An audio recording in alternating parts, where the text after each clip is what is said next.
কিছু কিছু মানুষ আছে যাদের সাথে কোনো রক্তের সম্পর্ক নেই, কোনো আত্মীয়তার সম্পর্ক নেই, তারপরেও তারা নিঃস্বার্থভাবে ভালোবাসবে। সেই মানুষগুলো সহজ সরল ভালোবাসাগুলো হচ্ছে আমাদের জন্য সবচেয়ে বড় একটা নিয়ামত, যেটা আল্লাহ তাআলা আমাদেরকে দিয়েছেন। এর জন্য আল্লাহ তাআলার কাছে সবসময় আমি শুকরিয়া আদায় করি আর সেই মানুষগুলোর জন্য দোয়া করি যাতে আল্লাহ তাআলা সবসময় তাদেরকে ভালো রাখে।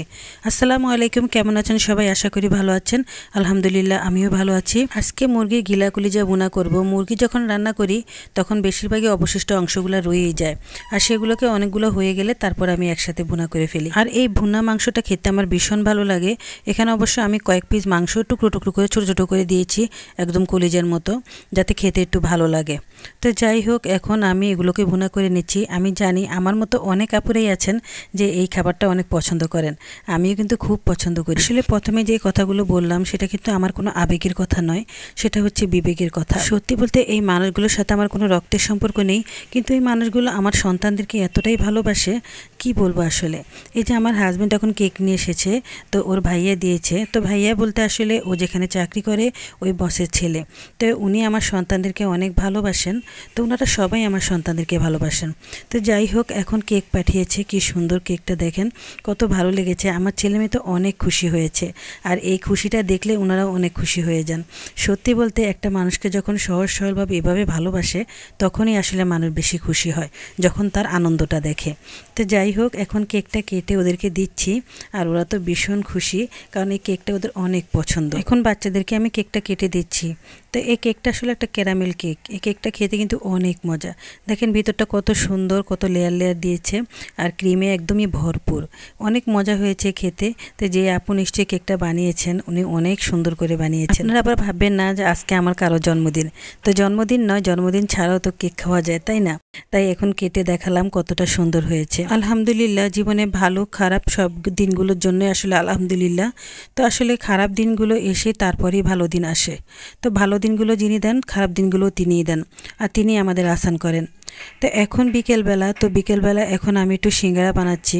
তো কয়েকটা সিঙ্গারা বানিয়ে রাখছি। দোকানের সিঙ্গারাগুলো এত দাম নেয় যে মনে করেন এগুলো কিনলে আমার একদম গা জ্বলে যায়, কারণ এত দামে অনুযায়ী, অথচ কিন্তু সিঙ্গারাগুলো সাইজে একদমই ছোট। এটা আমার কাছে ভীষণ খারাপ লাগে, এটা মনে হচ্ছে যেন ঠকাচ্ছে। তো এটাই ভালো লাগে না। তো আমি ভাবি যে মাঝে মাঝে যদি ঘরে এভাবে বানিয়ে রাখি তাহলে বাচ্চারা খেতে পারবে। তো ওদের সিঙ্গারা বানানো তো কিন্তু অতটা কঠিন নয় যে যেটা আমরা বানাতে পারবো না। তা আমি আজকে সিঙ্গারা বানাচ্ছি। আমার সিঙ্গারাগুলো কেমন হয়েছে অবশ্যই কমেন্ট করে বলবেন। অনেক সুন্দর করে বানিয়েছি, আর আমি কালো জিরাও দিয়েছি, আর ভিতরে পুরটা আমি সুন্দর করে আলু দিয়ে আর পেঁয়াজ পাতা দিয়ে তৈরি করেছি। তো এখানে আর তেমন কিছু দেইনি, আর ধনেপাতা কাঁচামরিচ দিয়েছি।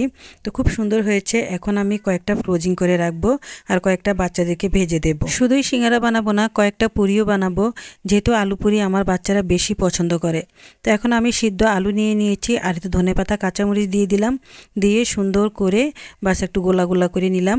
আর এখন আমি ডোর ভিতরে ঢুকিয়ে দিচ্ছি, দিয়ে সুন্দর করে একদম মেরে দিয়েছি মুখটা যাতে একটু না খুলে যায়। তারপর গোল করে কিছুক্ষণ রেখে দিলাম। তো সবগুলো ভাজা তো হয়ে গেছে, তারপর আমি একটা একটা করে বেলে নেব। তো এই আলু পুরিগুলো খেতে যে এত মজা, সিঙ্গারার চাইতেও বেশি মজা হচ্ছে আলু পুরি খেতে, অনেক ভালো লাগে। আমার বাচ্চারা তো খুবই পছন্দ করে। দোকান থেকে যখন পুরি নিয়ে আসি তখন ভিতরে কিছুই থাকে না, নাম হচ্ছে পুরি কিন্তু কিছুই থাকে না, বলে এটা আলু পুরি, ডাল পুরি, কিন্তু কিছুই থাকে না।